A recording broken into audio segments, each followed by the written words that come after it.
People First Language by Hackett-Bauer, USD 274.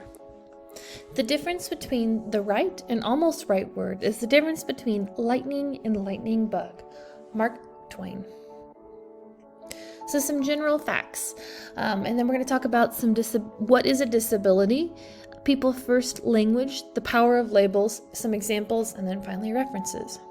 So, first one, general facts. More than 1.17 million people have a disability.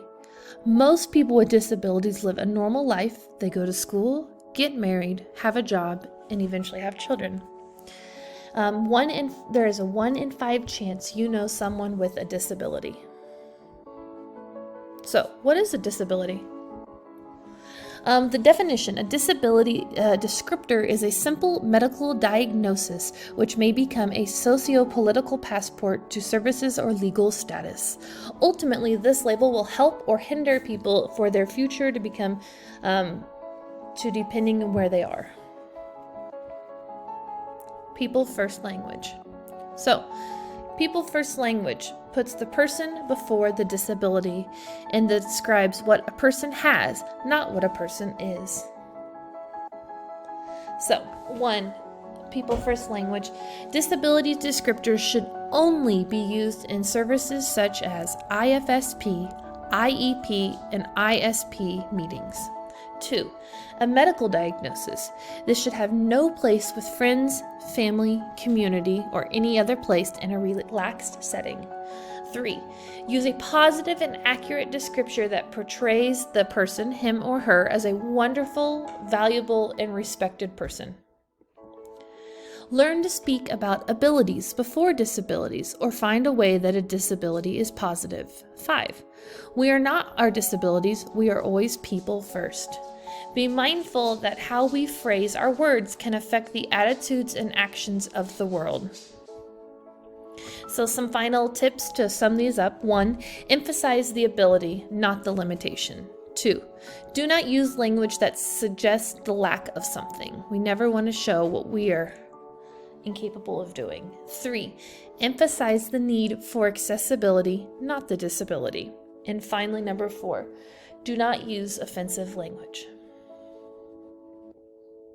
The power of labels.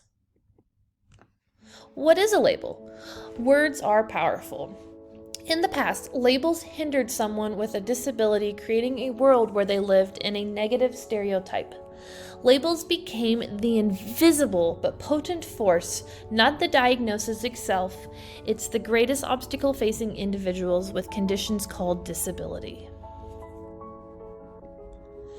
Inaccurate descriptors.